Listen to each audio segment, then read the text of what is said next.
There is a fifth dimension, beyond that which is known to man. It is a dimension as vast as space and as timeless as infinity. This is the dimension of imagination. It is an area which we call the Twilight Zone. All right, welcome to another episode of the Twilight Highlight Zone. I'm your host this episode, Jeff Cork, joined today by my buddy, Ben Hanson. I'm the buddy. All right. And as you know by now, we're watching every episode of the Twilight Zone, the original series, which you can stream on Netflix, doing a recap podcast for every 5 episodes. And we encourage you to watch along with us, which you can't do, but watch it around the same time as us, and then listen to our podcast afterwards. And yeah. Applaud with us, mock with us, love with us, cry with us, die with us. On Earth, or maybe it isn't Earth. So this leads into episode 16 called The Hitch-Hiker. The Hitch-Hiker. And after so many sci-fi episodes in the last block, it was really refreshing just to see a pretty banal intro. Just a girl. Beautiful girl. A beautiful lady getting her tire repaired on the side of a road after she narrowly avoided death. I should have been coming here with a hearse, not a whatever tire guy. That's what the tire guy said to her. Anyway. Yeah. So then she gets back in her car and she sees a really dopey looking hitchhiker dude. Oh, yeah. And my first thought was, oh, okay, clearly something's going on with this guy. It's going to be her guardian angel. And it's going to save her from death over and over again. Right. And the rest of the episode, it's her driving across the country. And she keeps seeing this dopey hitchhiker dude everywhere. And before they cut to commercial, he'll be real close to the camera. That was the best look at shot. us. Oh, and that was the best shot. The most obnoxious shot is where she's driving the car away in this pretty wide shot. And then the hitchhiker just walks right in front of the camera and looks at it with a yuck. I did not like that. This episode definitely has the most jump scares out of any episodes yet, where he's in the back of the car or he's just suddenly on the side of the road again. But it's not really a scary episode. It was for me. She runs out of gas in the middle of nowhere because she's taking back roads because she's like, he's always on freeways. So right. Back roads, runs out of gas, goes to the guy at the gas station, and he says, "Come back tomorrow." Yeah. And then comes back, and then there's a sailor. A sailor stops her, and he's like, "Hey, what's a pretty lady like you doing here all alone?" Whatever. And Right. And then she ends up trying to hit the hitchhiker because she sees him again. Yeah. And the sailor gets really freaked out. There's an interesting bit where the sailor's like, "I'm getting out of here. I'm going to try and leave." And she tries hitting on him to keep him in the car. Like, "Hey, I'm just a lonely girl." That was great too. I like you. I think we should be friends. Yeah. It was like, censorship or something, right? Clearly something's going on there. So then by the end, she ends up calling her mom, and she gets her mom's assistant or friend. Yeah. And she learns that she died in that car accident. Well, the mom is hospitalized because she's so distraught over the fact her daughter died in a car accident. Right. And so that was a twist I did not see coming, and I loved it. Yeah, that was a great episode. Yes. And then the hitchhiker says to her, "Hey, you going where I'm going?" She's like, "Yes, I wasn't even scared anymore." Yeah. But it's that great bit where she's dead, and I find this concept fascinating, and just she doesn't realize it. Every ghost story that has that, I automatically love. Yep, and as soon as she describes it, as soon as she gets off the phone, she's no longer scared. She doesn't really feel anything. Yeah, she just looks completely numb and vacant. Serene. We should point out this is the first episode with narration outside of Rod Serling. Exactly. Intro and outro. Yeah, she's got a voice over the whole thing. Yeah, really unnerving, pretty cool episode. I gave it a 9. I gave it an 8. There's also a line in her narration where she says that she's refrigerated by fear. Yeah. But it reminded me of, I take it you're a Douglas Adams fan. I read the Hitch-Hiker's book. Okay, that's about it. Yeah. But in Dirk Gently, which is his detective agency series, there's only 2.5. In the first one, there's a character that dies, and it's the best part of the book by far. But it reminded me of this episode because it's a character that dies, and he is dead, and he just does not know what to do. It turns out that being a ghost is just super boring, and you can hover above your body, but you can't interact with anything. And it's just an entire chapter of his mental process of what the hell am I supposed to do? There's no direction in this afterlife. This sucks. Get in the car. Get in the car with the creepy hitchhiker guy. So I like this one a lot. I ended up giving it an 8. Yeah. It's a pretty cool premise. Yeah, it definitely is a standout for me. I didn't find it nearly as scary as you did, but it's I just a fun idea. It's more unnerving, I think.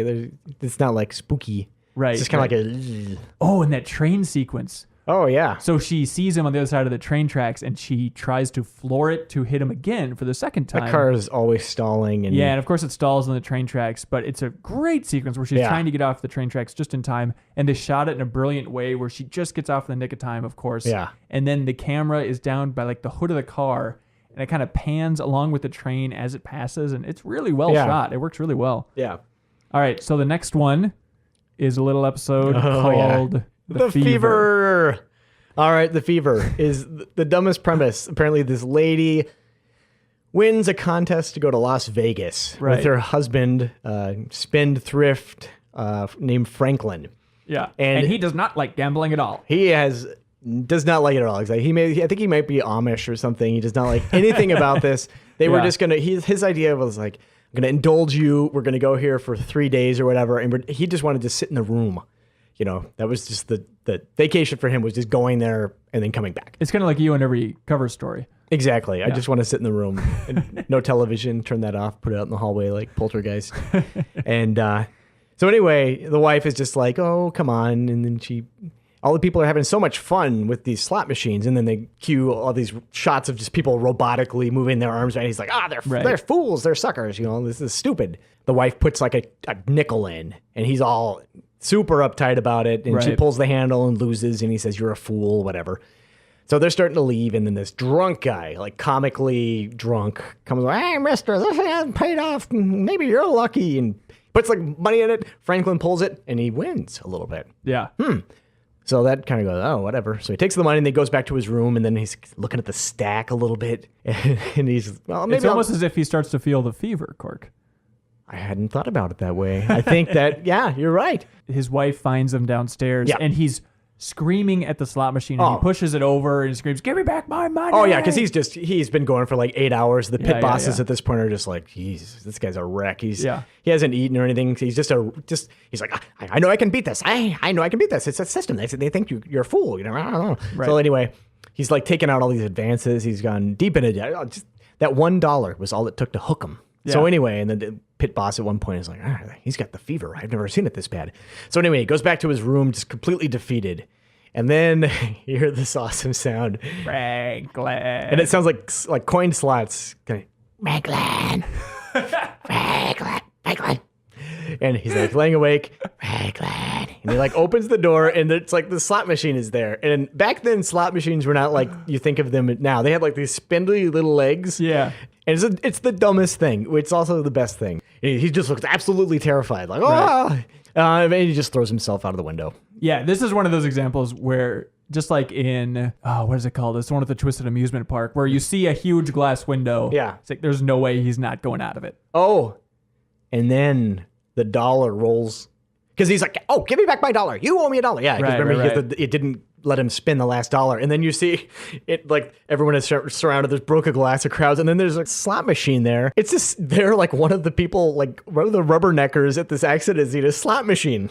And then it like spits out the $1 and it rolls by his hand. It rolls right to his hand. And this is an episode that started, and I'm like, all right, it's something different. I'm curious to see where this goes. And clearly, Rod Serling just wanted to write an episode about gambling addiction. Mm-hmm. I read a little bit about the creation of this episode, and it was written by Rod Serling, as most of these are.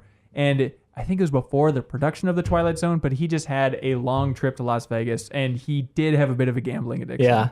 And so he clearly just wanted to write about this issue, and then realized, I need some twist in there. And the twist is to make the slot machine alive and make it scream Franklin. Yeah, that the casino looks like the least fun place to be either. It's just a bunch of slot. It looks so shabby and low rent. Yeah. I wonder if that was was Vegas like that back then? Who knows? There was a Lost reference too. Their hotel room was room 23. I don't know. Yeah, so this episode, it's tough to review because clearly we're both excited about it because it is so stupid. It's so dumb. It's the dumbest. Unlike 16mm Shrine, which was just stupid. Yeah, this is redeemably stupid, I would say. All right, Cork, how'd you review it? I think we're of like minds here. I don't know about that. I'm going with my heart, not my brain on this one, okay? Right. I'm going to give it a 9. Holy cow. Because as I'm watching it, I realized that this is just supremely dumb. And when he opens the door and you see the slot machine on these, you have to watch this. If you haven't watched it, you need to do it. Raglan. And these stupid little spindly legs with wheels on the end. And it's like getting closer and closer. And it's like terrifying this grown man. Yeah. They try and make it look like it has a little bit of a face on it as well. Oh, and it's like a little surprised face. It's not even like a scary. It's not like they tried to make it a scary face. It looks like it's in a constant state of, where am I? I loved it too. I had to give it a 6. Just in like... Flip it over. In the scheme of Twilight Zone, it's fun to watch, but it's not the reason I'm coming to Twilight Zone. But who knows? There could be so many more episodes deeper on that are just as stupid and in this vein where he wants to write about one subject and needs an absurd twist, so he throws it in there. The Last Flight, this one's on you. Last Flight. All right, this one, World War I pilot is taking off in France, and he decides to land, and he lands in the modern day. Yeah. Yeah, he lands on an American Air Force base in France. Yep. And it's a lot of them running out being like, hey, why are you in those dumb old clothes? Why are you in this dumb old plane? You can't fly that around here, that antique. Well, I'm a member of the blah, blah, blah. He is just unraveling this mystery, trying to figure out why he jumped forward in time. And there's that fun bit where after he lands, he's like, oh, I knew you Americans were quite... advanced. Yeah, advanced technologically, but I didn't know you were this advanced. But nothing on the Air Force Base that's just surrounded by jets and everything like that stands out to him as just being sci-fi or outlandish for his world. Yeah. It's just kind of a fun premise. So then he goes inside and slowly finds out that he is from the past. And coincidentally enough, he was in the middle of a dogfight when he went back forward in time. Right. And he chickened out and he abandoned his wingman. Right. The wingman who he assumed was dead, but... He's coming to the Air Force Base later that day. Yeah, what an amazing twist. Yeah, so... That's not the twist, though. No, it's not the twist. It's frustrating in episodes like these when they skip over the most fun part. And the most fun part of time travel to me is people explaining what has happened in that span. So I always want that scene where they sit down the guy from the past and they're like, you're never going to believe what happened. Kind of like in Walking Distance, how the father doesn't ask about the future from his time traveling son. It's a similar case here where like they hint at it, where they're like, yeah, it's in that Second World War that we told you about. But I want to see them describe the Second World War to this guy from World War I. Yeah, exactly. That is such a fun premise, and they kind of jump over it. But it's still a pretty cool idea, even though he spends most of his time in a holding cell. Right. He thinks that his mission is he needs to get back into the sky to make sure that guy does live to appear on the base, because he thinks that the guy was surrounded by... Germans, and that by him abandoning him, by traveling through time, that guy's dead, so nobody will be showing up. Right. So then he gets back in his plane. But first, really funny though, that he breaks free because they detain him because they're like, this guy's kind of crazy. Yeah. He does a punch to the captor's gut, and it makes a punching sound, which is pretty great. What do you mean? Like one of those. He's got like and he's got like a glass gut. Like it just doubles over and he just gets knocked unconscious. Just he flew into a white cloud. That's how he knows where to fly. Yeah, just aim for the white cloud. Aim for the white cloud. Yeah, so he ends up flying away. You don't find out exactly what happened to him at this point because it keeps the focus on the base and the general coming. It's a British general, and he finds out that this guy was here because the guy left behind his ID and stuff like that. But he informs everybody else on the base that this pilot died saving his life way back in the day. So it's a nice loop. He didn't blow the timeline. Yeah, he wasn't a coward after all. Yeah. He just went back and ended up dying, protecting this general's life. Exactly. I liked it a lot. I ended up giving this episode an 8. Yeah, I thought I probably sounded more up on it while I was talking about it. I gave it a 4. Didn't really. 4, really? Yeah. I mean, it was okay, but it just seemed didn't really do much for me overall. Yeah, you're not a fan of time travel? I love time travel. It's one of my favorite ways of traveling, actually. All right, next episode is The Purple Testament. Take it away, man. 2 military episodes in a row. Yeah. So this one, an army lieutenant, they're in World War II. Right.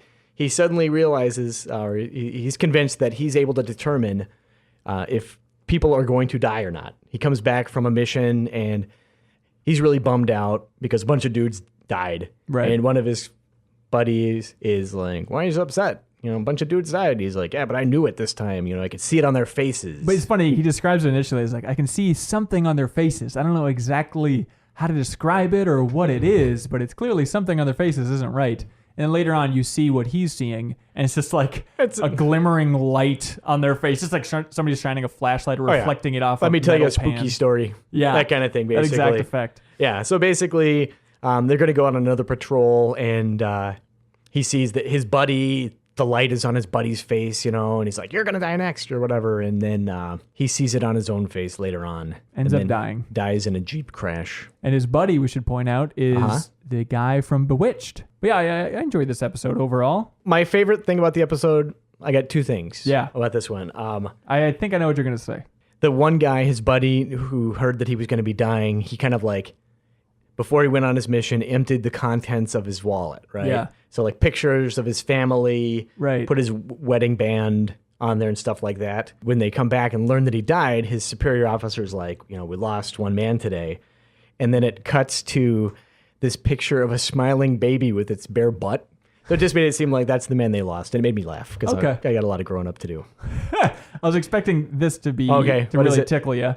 It's when they're like, man, it's war, you're killing good men, and also you're leaving behind loved ones. And they're listing all the people that are affected by the death of a soldier in war. And then he just goes, war stinks. Yeah, war stinks is pretty great. And like, again, this is the creed of the Twilight Zone for Serling is zero censorship. Yeah, it's like, war stinks. He says war stinks. Yeah. Even back then, that must have sounded ridiculous. Yeah. There was a really nice shot that I thought, and I'm going to sound highfalutin like you. Please. There's the moment he sees his reflection. It's because he's shaving, or he sees himself in like a little shaving mirror, right? Right. And it's like a mirror that's on this kind of makeshift stand, and he sees it, and he's so distraught that he like knocks the mirror off, right? Yeah. And the stand is like a shape of a cross, which is kind of interesting. Oh, I missed that one. Yeah, I enjoyed in this episode when everybody, like the rumors started spreading, this guy can predict the future or predict who's going to die, and there's that line outside his tent of people being like, look at my face, look at my face, and he kind of walks up and down trying to see who will die. Yeah. And I like the idea of people trying to downplay his supernatural powers and stuff like that. There is something interesting about this episode also. I could be mistaken, but when he sees the Jeep driver and sees the sparkle on that guy's face as well at the end, realizes, oh, this is how I'm going to die. Yeah. In the music that's playing, you kind of hear what we now know as the Twilight Zone theme. Oh, really? You kind of hear it in the background. It's like, it's not straight up in your face, this is the Twilight Zone theme, but it's just kind of like in there in the background. So I would listen to it again. It's interesting. Fun. I ended up giving this one a 6. Yeah, that one a 6. How about a 5? Okay. Yeah, didn't really do much for me. That's probably fair. I think if it had been in color and we'd seen purple, that would have been better. They should have just called it The Testament, but so this is the second episode, I think, about World War II, if you count that submarine episode. And I guess it's interesting. Rod Serling was in World War II himself. He was a paratrooper. So I'm curious how much of a running theme. I know that there's a great hour-long episode later on that we'll hopefully get to. Yeah. That also focuses on World War II. So I'm guessing it's going to be a running theme throughout the show. Cool. I don't think war has very many defenders. All right, moving on to the next one. The next one's called Elegy. Elegy. All right, take it away, Corky. So some spacemen, really? Okay. They land more sci-fi. They land their rocket plane. I think they're running out of fuel, and this is like the only place they can go, right? Yep. So they land on, we'll just call it Planet X. Okay? Right. They get there, and they're like, well, according to the calculations, this air is breathable. We don't have enough fuel to take off. We're kind of stuck here. So it's the first time people have really cared about air in the Twilight Zone. Every other place is like, we'll just land on this asteroid. Who cares about breathing? No reason to test it. Let's go. Periodic table, if I'm not mistaken, had just been discovered around this time. There we go. They need Anyway, they get off the ship and they're like, what is going on? And then they see like signs of life, but in a really bizarre way. Like everything is frozen. So there's like a guy in a rowboat in like a fishing hole. Yeah. Big grin plastered on his face. Dog is frozen. There's a guy at a tractor. And then they start working their way toward a city, and it's just like they hear music, and there's like a band, there's a parade, but nothing is moving. There's like a shot of like this kind of homely lady is winning a beauty contest, right? And it's super weird. You say nobody's moving, but the actors are quietly people twitching. Are trying so hard not to move, and they're blinking quite a bit. Yeah, the most notorious, like when they go into this city hall, and there's like this mayoral election, and I think Yeah, this one guy is super happy, and everyone is like, big crowd. And there's this one guy on the left who's just ruining it for everyone. Yeah. He just will not stop blinking. And he's like trying to like SOS or You know, help. he had like a secret signal for his family back home. Like, hey, check it out. I'm in the Twilight Zone. I'll blink 4 times. Yeah. You'll notice. Trust me. So Pretend that nobody's moving, okay? Then Right. they walk by this house, and then this guy is like frozen and he's reading a paper, and then he looks up and it plays like the dumbest song. This little and Well, there's a hint before that. You knew that something was going to be going on with that guy because they were in the beauty pageant area and they were leaving. And then the sting before the commercial break is that guy turned around and was like, yeah. "Whoa," Yeah, that him. was like, yeah, that's the part I'm talking about. Yeah, that one. So eventually they run into this guy, and he's just this weirdo. Yeah. And as it turns out, this is like, it's not a prison planet. It's like a funeral planet. Yeah. And this is where his responsibility, he's like a robot, basically, Yeah. or suspended animation. And he gives Right. everyone like, here, have some drinks while we talk about this. Okay. So what happens is people want to be remembered for the like most happy moments of their lives. So then we freeze them during that. So It's exactly like Body Works, except people get to choose how they Yeah. die instead of just It- being forced to play basketball. right. So they're not all people though. So like Right. no one said, hey, my happiest memory would be to lose a beauty contest next to some ugly chick. So they're like robots or like Yeah. artificial people. But And they say like he lists the different settings they have, which are pretty much like the different regions in Disneyland. Yeah, exactly. And this is like the, I don't know what you would call it, Main Street. Main Street, yeah. Exactly. And then they're like, oh, we just want to go home. And then suddenly they start clutching their throats. Oh, they've been poisoned. He's like, I told you not to drink that. Whoa. And then they're like on their ship, propped up in their little rocket pods. Because that's their eternal wish, is to stay on their rocket ship forever. Exactly. Did you have any theories when this episode was playing out about what was going on? I had no idea. Did you have any guesses? It was difficult because we'd already seen kind of variations on the whole, where is everybody? Like, what is... So many variations. Yeah. A guy in a town, what's going on kind of thing. So Right. I was not expecting it to be a guy who comes out of suspended animation and poses people. For a funeral planet. Yeah, Funeral Planet. I my best guess when it started was that it was going to be like an alien zoo. That they were kind of like they were going to be like giant aliens, and this was just like their little figure set for mankind, Like a diorama or something. Yeah. So I expected it to go in that direction, but When that guy turned around, that must have thrown you for a loop. oh boy, so many loops were thrown. It's a pretty cool episode. Yeah. As novel as it is, I mean, the first half there was a great mystery of what the heck is going on. I mean, Twilight Zone is really a mix of half of them are immediately guessable, and the other half are just so out of left field you could never possibly guess it. Yeah. I think this falls in the latter Yeah. camp. And we had discussed this. A lot of these episodes fall into the twist is it's Earth or it is not Earth. Right. So this is a it is not Earth twist. Yeah, exactly. And the whole thing with the old guy is he spends a lot of time bashing humanity. Yeah. And like after they've all died, he's like, "While there's still men, there can be no peace." Is the idea? But don't you think he would look over and go, you know what though? They have mayors. They had blinking men. They have blinking men. So much blinking. You don't have to be the knockout to win first prize in the beauty contest. It's fantastic. I ended up giving this one an 8. Yeah, that's exactly where I landed on it as well. There we go. And what else stands out about this episode, Cork? What else stands up? Oh God, am I missing something? You're missing something huge, but outside of the box. This is the first appearance of Rod Serling on the screen. Do you remember Oh. this? It is at the very end of this episode. Yeah. It's really awkward, but it just abruptly cuts to Rod Serling standing there talking about women. Oh dear. Do you remember this? No. And it's I like, don't it must have remember been after the final commercial break, or they just tacked it on awkwardly in the Netflix version or the DVD, whatever they're basing this on. But it cuts to Rod Serling saying, he's like, I got to settle an argument that he's not at his best when writing women. And then he introduces the next episode, and he's like, this one stars a woman. So I'm guessing that back in that time, he got some flack for the first 20 episodes here for having really crappy women on screen. Yeah.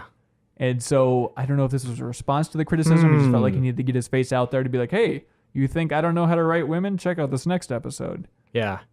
There's something though, and I agree, he doesn't really like the women, the portrayal of them has not been great. Except for the act of heroism that you mentioned. Yeah. There's just something really weird that I find attractive about women in television in that era. I'm with you. Could you take a woman of our era and Yes. film her in the same way, and would she look exactly the same. I mean, it all just comes down to the hair and the camera, right? I mean, Yeah, exactly. That's the whole thing. Yeah, exactly. So there we go. Rod Serling's on the screen now, and I'm wondering, I haven't seen the next episode yet. I'm wondering if on the next one he's going to start introducing them. Maybe he'll settle some more bets for us. That's a really weird way to do that, isn't it? It's like, here's some guy you have no idea who he is. Yeah. Assuming that we're betting on whether or not he knows how to write women. Cool. Well, please join us for the next 5 episodes as we run down the best of the Twilight Zone. Or all of them. Or every single Exactly. one. Bylight, Highlight, Twilight. It's not getting any better, is it? No. Goodbye, everybody.